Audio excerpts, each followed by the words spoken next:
কখনো ভোলা যাবে না।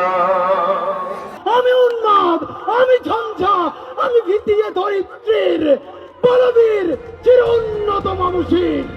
আহ, কি রাজকীয় বিদায়, কি লোভনীয় মৃত্যু। এমন বিদায় সবার ভাগ্যে জোটে না। ভীরু কাপুরুষদের প্রভাব প্রতিপত্তি থাকে সাময়িক সময়ের জন্য। চিরস্থায়ীভাবে তারা ইতিহাসের কালো অধ্যায়েই নিজেদের নাম লেখায়, আর বিপ্লবীরা ইতিহাসের পাতায় হয়ে ওঠেন অমর। সবাই যখন মৃত্যুকে ভয় পায়, তখন হাসতে হাসতেই আল্লাহর কাছে পৌঁছাতে চেয়েছিলেন এই অকুতোভয় বীর শহীদ শরীফ ওসমান হাদী। আমি তো ভীষণভাবে প্রত্যাশা করি, আমি ছোটবেলা থেকে এই স্বপ্নটা দেখি, অনেক জায়গায় বলেছি, একটা তুমুল মিছিল হচ্ছে অন্যায়ের বিরুদ্ধে। সেই মিছিলের সামনে আমি আছি, কোনো একটা বুলেট এসে আমার বুকটা হয়তো বিদ্ধ করে দিয়েছে, এবং সেই মিছিলে আমি হাসতে হাসতে আমি শহীদ হয়ে গেছি। এবং সবাই যখন মৃত্যুটাকে ভীষণ ভয় পায়, আমি তখন হাসতে হাসতে আল্লাহর কাছে ভীষণ সন্তুষ্ট নিয়ে পৌঁছতে চাই যে আমি একটা ন্যূনতম ওই জীবনটা লিড করতে পারলাম, যে আমি একটা ইনসাফের হাসি নিয়ে আমি আমার আল্লাহর কাছে পৌঁছতে চাই।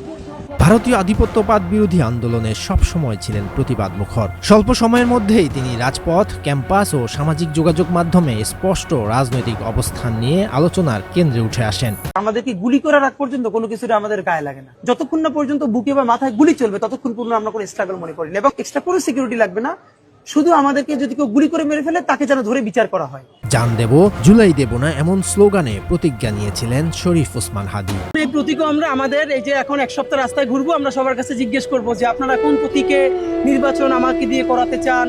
আমরা সব এখন আমাদের মানুষকে জিজ্ঞেস করব, তারা যে জনগণকে জিজ্ঞেস করব, তারা যা বলবে সেটা নিয়ে সর্বশেষ আমরা আপনাদেরকে ইশতেহার দিব ইনশাআল্লাহ। ঝালকাঠির নলসিটির এক সাধারণ পরিবার থেকে উঠে আসা শরীফ ওসমান গনি, যিনি পরে হাদী নামেই পরিচিতি পান। ঢাকা বিশ্ববিদ্যালয়ের রাষ্ট্রবিজ্ঞান বিভাগ থেকে উচ্চশিক্ষা শেষ করে শিক্ষকতা পেশায় যুক্ত ছিলেন। তবে 2024 সালের জুলাই অভ্যুত্থান তার জীবনকে আমূল বদলে দেয়। রাজপথের সক্রিয় অংশগ্রহণ এবং তেজস্বী বক্তব্যের মাধ্যমে তিনি দ্রুত জুলাই বিপ্লবের অগ্রনায়ক হিসেবে পরিচিতি লাভ করেন। ওসমান হাদীর বাবা ছিলেন মাদ্রাসা শিক্ষক। আমাদের পরিবারটা পুরো একটা শিক্ষক পরিবার।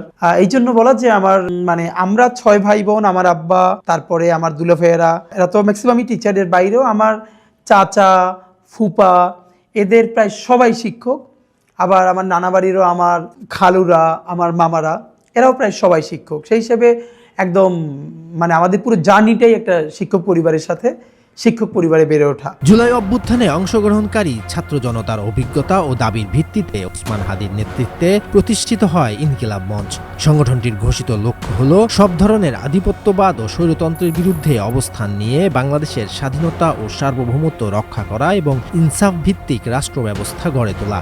আল্লাহ যদি বাঁচায় রাখে, যা বলাই নেই, শরীফ ওসমান হাদীর দায়বদ্ধতা সেই রিকশাওয়ালার প্রতি যে আমার এইখান থেকে উঠাইয়া নিয়া ভাড়াটা নেয় না, চোরাই ধরে ভাড়া দিতে চাইলে চোখের পানি ছাইরা দেয়। স্বল্প সময়ের রাজনৈতিক জীবনে ওসমান হাদী তরুণদের মধ্যে প্রতিবাদী রাজনীতির প্রতীক হিসেবে পরিচিতি হয়ে ওঠেন। আমাদের হাদী দরকার, প্রত্যেকটি ঘরে ঘরে একজন করে হাদী দরকার। এই দেশ, এই মাটি, এই মানুষের জন্য একজন হাদী দরকার।